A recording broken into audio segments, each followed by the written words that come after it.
کہ ان کے نمائندے یعنی ان کے صحابہ کرام رضوان اللہ علیہم اجمعین ان کے طور طریقوں پر چلتے ہیں جو اللہ کو اور اس کے رسول صلی اللہ علیہ وآلہ وسلم کو پسند ہے۔ اسی طرح آگے اللہ رب العزت فرماتے ہیں یا ایھا الذین آمنو، اے ایمان والو، لا ترفعوا اصواتکم، اپنی آوازوں کو بلند نہ کرو، فوق صوت النبی، نبی کریم صلی اللہ علیہ وآلہ وسلم کی آواز سے بلند اپنی آوازوں کو نہ کرو، ولا تجہروا لہ بالقول کجہر بعضکم لبعض، اور نہ حضور کی بارگاہ میں بیٹھے ہوئے ایک دوسرے کو اس طرح سے پکارا کرو جس طرح تم عام روزمرہ زندگی میں پکارتے ہو۔ اسی طرح اللہ پاک فرماتے ہیں اگر تم ایسا یہ کرو گے، ایسا عمل اختیار کرو گے، ان تحبط اعمالکم، کہ اللہ رب العزت تمہارے اعمال کو ضائع کر دے گا، وانتم لا تشعرون، اور تمہیں اس کا شعور بھی نہ ہوگا، یعنی تمہیں اس کا شعور بھی نہ ہوگا، تمہیں پتہ بھی نہ چلے گا اور تمہارے وہ اعمال ضائع کر دیے جائیں گے۔ یہ کس کی وجہ سے ہیں؟ اللہ رب العزت فرماتا ہے کہ تم میرے محبوب کی بارگاہ میں ادب و عز و انکساری کا پیکر بن کر رہو۔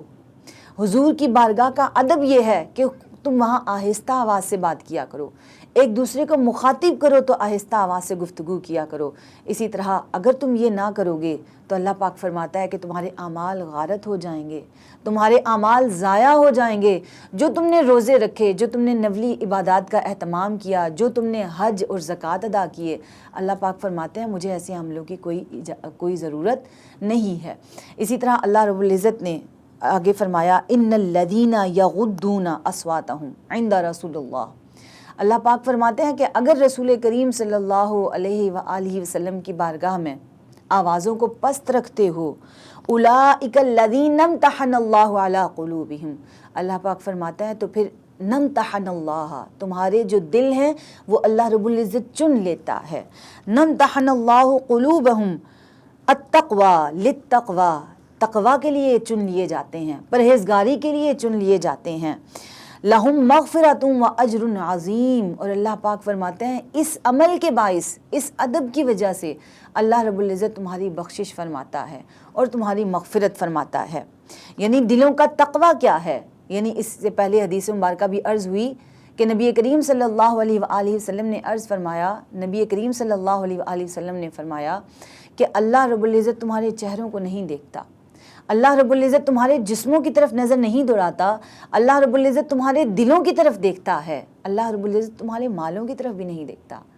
وہ وہاں دیکھتا ہے جہاں اللہ رب العزت کی یاد ہے، جہاں اس کا قرب ہے، جہاں محبت ہے، جہاں مخلوق خدا کے لیے نرمی ہے اور آسانی ہے اور ہمدردی ہے۔ اللہ رب العزت فرماتے ہیں ان الذین ینادونک من وراء الحجرات، کہ وہ لوگ جو نبی کریم صلی اللہ علیہ وآلہ وسلم کو ان کے حجرے کے باہر سے پکارتے ہیں اور صدا لگاتے ہیں یا ابا القاسم، یا محمد باہر تشریف لے کر آئیے، تو اللہ رب العزت ان کے حوالے سے فرماتے ہیں اکثرہم لا یعقلون، کہ ان میں سے اکثر ایسے ہیں کہ جن کو عقل ہی نہیں ہے، یعنی جن کو حضور کی بارگاہ کا ادب ہی نہیں معلوم۔ روایات میں آتا ہے کہ اس دور میں نبی کریم صلی اللہ علیہ وآلہ وسلم کی، اس وقت نبی کریم صلی اللہ علیہ وآلہ وسلم کی 9 ازواج مطہرات تھیں، اور حضور کس کے حجرے میں تشریف فرما ہوتے یہ معلوم نہ ہوتا، اور یہ لوگ نبی کریم صلی اللہ علیہ وآلہ وسلم کے حجرے مبارک کے ارد گرد گھومتے رہتے اور آوازیں کستے رہتے، اور نبی کریم صلی اللہ علیہ وآلہ وسلم ان کی اس حرکت پر شرمندہ بھی ہوتے اور حضور افسوس بھی کرتے۔ تو اللہ رب العزت اپنے محبوب صلی اللہ علیہ وآلہ وسلم کی اس خیال کو جانتا تھا، اللہ رب العزت نے یہ آیت مبارکہ نازل فرما دی کہ حضور کی بارگاہ میں اگر تم جاؤ تو ان کو باہر سے آوازیں نہ لگایا کرو۔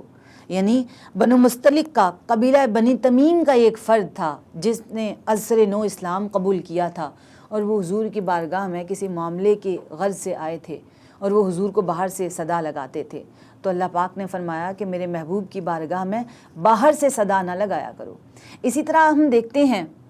ہمارے معاشرے میں، بالخصوص مسلمانوں کے معاشرے میں، یہ جہاں مسلمان بستے ہیں الحمدللہ تعالی، وہاں پر ہم دیکھتے ہیں کہ بزرگوں کا احترام کیا جاتا ہے۔ جب بزرگ آتے ہیں تو کھڑے ہو جاتے ہیں، یا پھر بزرگوں کو باہر سے یعنی دور سے اور بلند آواز سے صدا نہیں لگائی جاتی۔ یہ سب روایات، یہ سب اسلوب، یہ سب ویلیوز، یہ ہمیں قرآن حکیم فرقان حمید دیتا ہے۔ نبی کریم صلی اللہ علیہ وآلہ وسلم کے اسوہ حسنہ کے ذریعے ہم اپنی زندگیوں میں یہ اسلوب لے کر آتے ہیں، یہ طریقہ زندگی لے کر آتے ہیں، یہ آداب معاشرت لے کر آتے ہیں۔ اللہ رب العزت فرماتے ہیں یا ایھا الذین آمنو، یعنی اللہ رب العزت ایک مرتبہ پھر ایمان والوں سے مخاطب ہوتے ہیں۔ اللہ رب العزت فرما رہے ہیں آداب معاشرت کے طور پر، ان جاءکم فاسق بنبأ، کہ اگر تمہارے پاس کوئی فاسق خبر لے کر آ جائے، اس کا ادب کیا ہے، اس کا اسلوب کیا ہے، فتبینوا، تو تم اس کی تحقیق کر لیا کرو، تم اس کی چھان بین کر لیا کرو، ان تصیبوا قوما بجہالۃ، یعنی ایسا نہ ہو کہ تم نادانی میں، کم علمی کی وجہ سے کوئی غلطی کر بیٹھو جس کی وجہ سے تمہیں فتصبحوا علی ما فعلتم نادمین، یعنی جس کی وجہ سے بعد میں تمہیں ندامت اٹھانی پڑے۔ ہم اپنے معاشرے میں دیکھتے ہیں، ہم اپنے خاندان میں دیکھتے ہیں، ہم اپنے اڑوس پڑوس میں دیکھتے ہیں کہ نبی کریم صلی اللہ علیہ وآلہ وسلم نے بھی بالخصوص ہمیں اس اسوہ کے حوالے سے فرمایا، اور اللہ رب العزت بھی فرما رہا ہے کہ اگر تمہارے پاس کوئی خبر آ جائے، کسی کے حوالے سے کوئی بات آ جائے، تو پہلے تم اس کی تحقیق کر لیا کرو کہ آیا وہ بات درست بھی ہے یا نہیں۔ نبی کریم صلی اللہ علیہ وآلہ وسلم نے وہ صحابی ولید بن عقبہ کے میت میں ایک دستہ بھیجا، اور انہوں نے جب وہاں پر جا کر باز پرس کی تو نبی کریم صلی اللہ علیہ وآلہ وسلم کو پتہ چلا کہ فقط یہ ایک مس کمیونیکیشن تھی۔ تو اس لیے اللہ رب العزت ہمیں یہاں فرما رہا ہے کہ جب بھی تمہارے پاس کوئی خبر آ جائے، کسی کے حوالے سے کوئی بات آ جائے، تو تم اس کی تحقیق کر لیا کرو۔ پھر اسی طرح اللہ رب العزت فرماتے ہیں یا ایھا الذین آمنو، اے ایمان والو، اگلا ادب بتایا جا رہا ہے، لا یسخر قوم من قوم عسى ان یکونوا خیر منہم، کہ اللہ پاک فرماتا ہے کہ تم کسی قوم کا مذاق نہ اڑاؤ، ایسا نہ ہو کہ وہ اللہ پاک کی بارگاہ میں تم سے بہتر ہو، تم سے بہتر نیکیاں کرتے ہو، تم سے بہتر ان کے اعمال ہو۔ ولا نساء من نساء، کوئی عورت کسی عورت کا مذاق نہ اڑائے، عسى ان یکون خیر منہن، یعنی ممکن ہے کہ وہ تم سے بہتر ہوں۔ اسی طرح اللہ پاک فرماتے ہیں ولا تلمزوا انفسکم، اور نہ تم ایک دوسرے کے نام بگاڑا کرو۔ آیا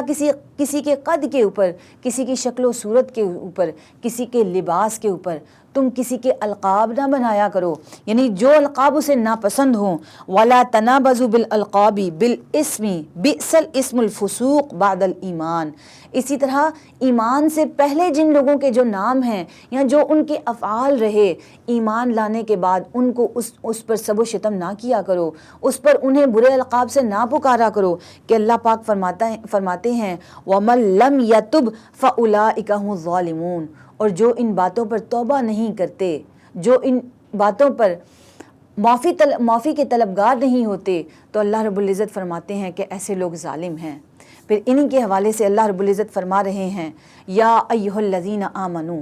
اللہ رب العزت بار بار ایمان والوں سے مخاطب ہیں کہ اے ایمان والو، اجتنبوا کثیرا من الظن، بچو کثیر گمانوں سے۔ گمان کیا ہے؟ گمان ایک خیال ہے۔ گمان سے مراد، یعنی اللہ پاک فرماتے ہیں ان بعد الظن اسم، کہ اس میں سے بعض گمان ایسے ہیں جو اسم ہیں، یعنی گناہ ہیں۔ ولا تجسسوا، اور تجسس نہ کرو۔ ولا یغتب بعضکم بعضا، اور ایک دوسرے کی غیبت بھی نہ کرو۔ اللہ پاک فرماتے ہیں ایحب احدکم، کیا تم یہ پسند کرتے ہو ان یاکل لحم اخیہ میتا، کہ تم اپنے کسی مردہ بھائی کا گوشت کھاؤ؟ فکرہتموہ، تو تمہیں اس سے کراہت ہوگی، تم کراہت محسوس کرو گے۔ واتقوا اللہ، اللہ سے ڈرو، ان اللہ تواب الرحیم، کہ بے شک اللہ رب العزت توبہ کو قبول فرمانے والا ہے، توبہ کو قبول کرنے کے ساتھ ساتھ رحم فرمانے والا ہے۔ تو یہاں پر 2 سے 3 باتوں کا ذکر ہوا کہ اللہ پاک فرماتا ہے اجتنبوا کثیرا من الظن۔ ظن سے مراد کیا ہے؟ ظن کی 2 قسمیں ہیں، ایک حسن ظن ہے، ایک سوء ظن ہے۔ حسن ظن سے مراد یہ ہے کہ ہم کسی فرد کے بارے میں اچھا گمان رکھیں، لیکن سوء ظن سے مراد یہ ہے کہ ہم کسی شخص کے بارے میں برا گمان کریں، اپنے ہی خیالات میں اسے برا گمان کرتے جاتے ہیں، حتیٰ کہ اللہ رب العزت فرماتا ہے کہ وہ ظن صرف ظن نہیں رہتا بلکہ وہ گناہ میں شمار ہو جاتا ہے۔ تو اللہ رب العزت فرماتے ہیں ایسے گمانوں سے بچو، کہ ان میں سے کئی گمان ایسے ہیں جو گناہ ہیں۔ اور بالخصوص روایات میں آتا ہے، حدیث مبارکہ کا مفہوم ہے کہ مومن کے لیے یہ ضروری ہے کہ وہ دوسرے مومن کے حوالے سے اچھا خیال کرے، اس کو نیک ہی تصور کرے، جب تک کہ اس کی کوئی چیز، کوئی حرکت، کوئی عمل اپنی آنکھوں سے نہ دیکھ لے۔ اسی طرح اللہ رب العزت فرماتے ہیں کریوسٹی سے منع فرمایا، تجسس سے منع فرمایا کہ تم تجسس نہ کرو، کان لگا کر کسی کی باتوں کو نہ سنو،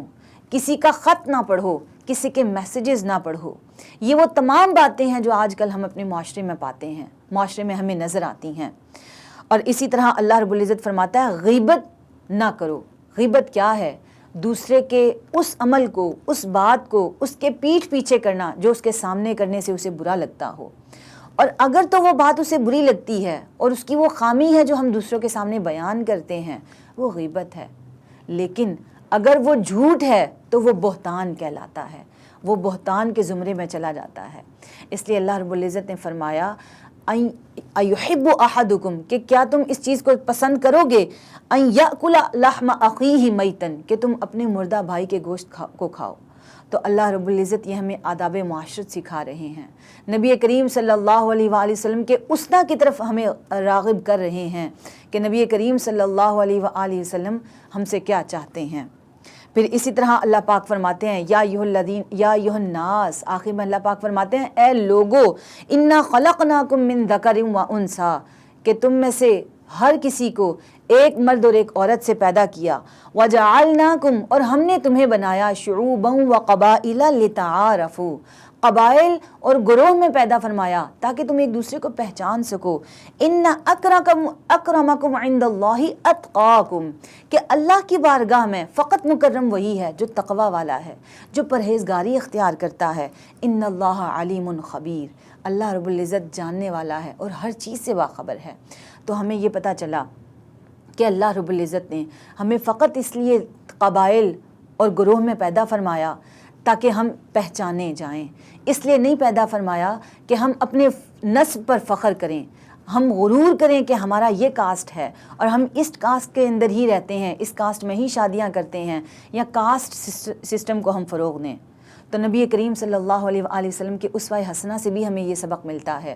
بے شک نبی کریم صلی اللہ علیہ وآلہ وسلم بڑے منصب پر تھے، سرداران قریش میں سے تھے، لیکن نبی کریم صلی اللہ علیہ وآلہ وسلم نہایت عز و انکساری کے ساتھ رہتے تھے۔ اللہ رب العزت سے دعا ہے کہ اللہ رب العزت کے بتائے ہوئے احکامات کے مطابق اور بالخصوص آقا کریم صلی اللہ علیہ وآلہ وسلم کی سیرت مطہرہ کے مطابق ہم سب کو زندگی اور معمولات رمضان ادا کرنے کی توفیق عطا فرمائے۔ وما علینا الا البلاغ المبین۔ السلام علیکم ورحمۃ اللہ وبرکاتہ۔